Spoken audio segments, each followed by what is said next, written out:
Hey, what's up, nerds? Guess what? Just finished my first semester of my grad program through the Department of Education at MSU. I learned like way too much to put into a short video, so how about a story instead?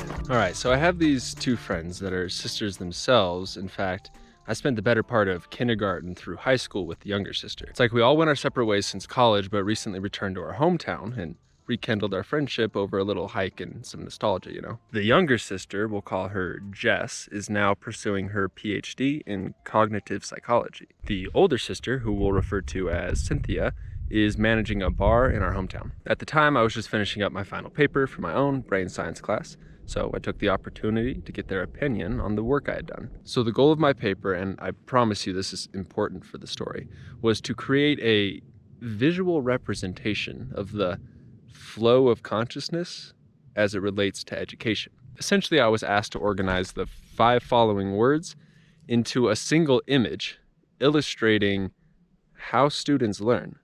Those words being perceive, think, comprehend, learn, and remember. This is what I came up with. All right, so my premise is this. We use our eyes to absorb visual signals, our ears to absorb sound vibrations, and our extremities to absorb tactile pressure. At early ages, we are absolutely overwhelmed by all these chaotic signals, as our working memory is still very fresh and our long-term memory is essentially non-existent. As kids, we simply just like bop from moment to moment using our senses to perceive the world and just our instincts to act accordingly. However, our brain continues to adapt and grow. We start to distinguish patterns from all this chaos, and we store those pattern structures into our long-term memory for later recall. By labeling and then categorizing these neural patterns, we can reference them back into our working memory and begin to imagine objects, even if we're not directly staring at them. By representing all we know about a certain object or a certain idea into a single thought, into a single neural structure, we are simply training our brains to recognize the feeling of those neurons firing off. Through repeated practice, we can learn new properties of these objects and apply them to the structures that we've already created. However, when we're presented with new information, we have to think about it first. In order to think about something new, we have to relate it to something we already know, typically using language to form an analogy. We remember old information and compare it to the new information. Remembering is just the process of pulling concepts from our long-term memory back into our working memory for more processing. The more old information that we hold in our brains, the easier it is to think about new information. When we finally store those thought structures back into our long-term memory, we can say that we officially comprehend an idea, aka we take in the meaning of it. The whole process is cyclic and ongoing and overlapping. Consciousness may be a biochemical phenomenon, but that doesn't make it any less phenomenal. Jess, the neuroscientist, tended to agree with my assessment of the human learning system. However, she had a much more real-world example to offer in order to, contextualize everything. I'll do my best to paraphrase her perspective. Yeah. So allow me to contextualize everything you just said using an example from my current research project. My team and I are studying the spatial intelligence in middle school math students. We are particularly focused on how young students interpret and visualize three-dimensional objects in their minds. Being able to imagine objects is not a human instinct. It's something we must learn to do. A young mind is born into a spatially three-dimensional world. They perceive the 3 dimensions as forward, back, left, right, and up, down. Learning to walk or to eat or to draw, for example, all require that young mind to really think about their place in the 3-dimensional world. The more they interact with 3-dimensional objects, the more they'll comprehend their basic fundamental properties. We all learn what a tree is at a young age, but we learn far more about trees the older we get.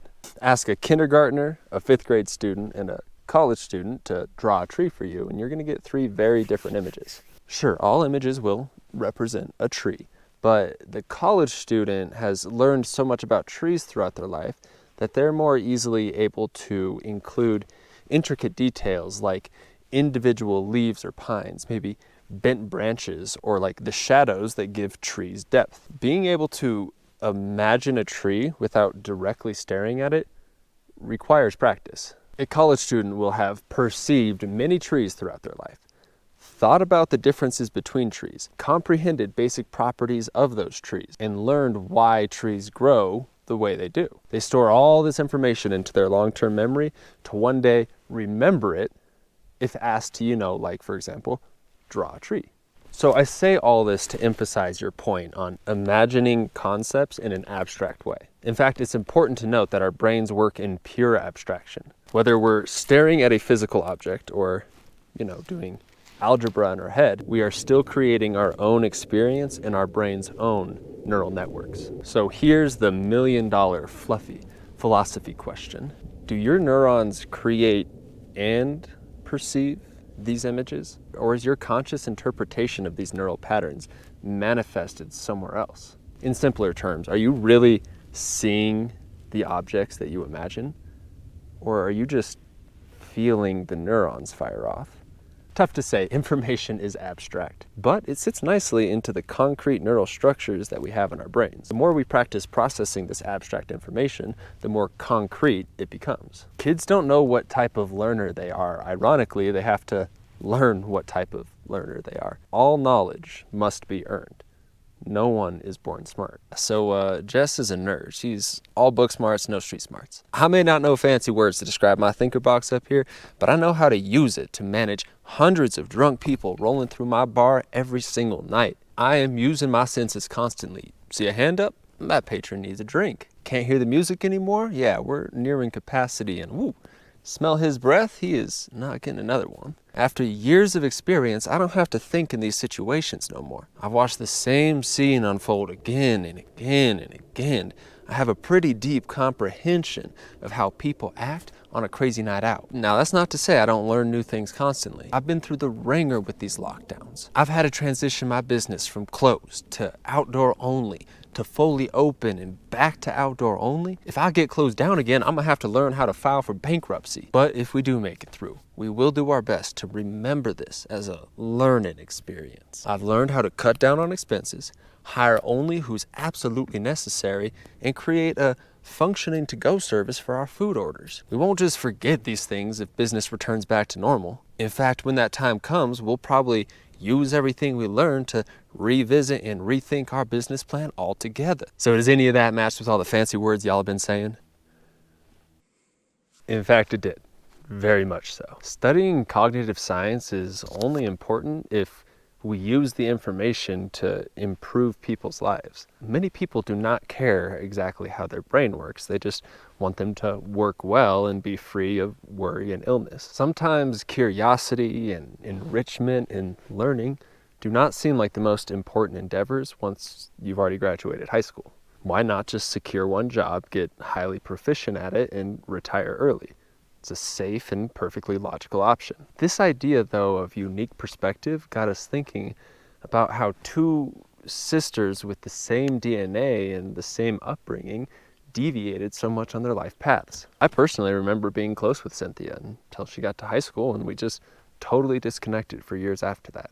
They've obviously discussed their two very different life paths before because they had some thoughts to share with me. They decided it comes down to is the fact that Jess and I were lucky enough to attend a brand new middle school and totally renovated high school. However, Cynthia had to live through the construction, experiencing 7th through 11th grade in parking lot learning trailers. She absolutely hated the claustrophobia and loud construction noises, so she would just skip classes that she already felt confident in. One day, when she was 15 years old, she skipped a class with a new group of friends and was offered psilocybin mushrooms. She didn't really know what to expect, but, she was at an impressionable stage in her life, so she tried them out. From one perspective, this decision eventually led to truancy, detention, and expulsion. But from another perspective, this decision led to true friendships and a more comprehensive perspective on reality. Regardless, both sisters point to this as a very directional moment along Cynthia's path.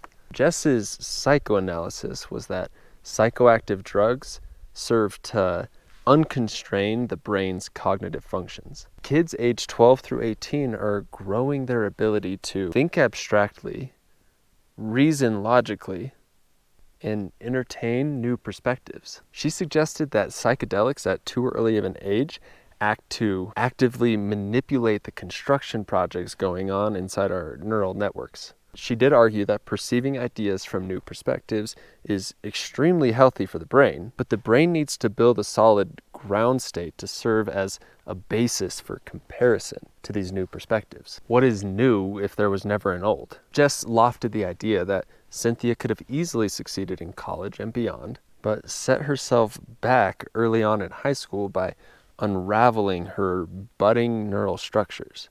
Cynthia didn't care much for Jess's analysis. Her perspective was that psychedelics opened her mind to concepts that school and society never even tried to teach her. Concepts like creativity and empathy, time relativity, and even death. These are not things that the typical 15-year-old thinks about. These ideas filled her with wonder and with dread. But she felt more connected to herself, and she was now more interested in learning than she ever was while at school. Just days before, she was writhing in anxiety, surrounded by 30 other high schools in a tiny, hot, humid learning trailer. Yeah, she knew her friends weren't like the golden children of our hometown, but she honestly felt that they had her best interests in mind. From that point on, she created a life to be with and serve the friends who welcomed her into her new reality. She's happy serving beer, talking to old friends, supporting the hometown economy, and, replacing books with Netflix. Why not?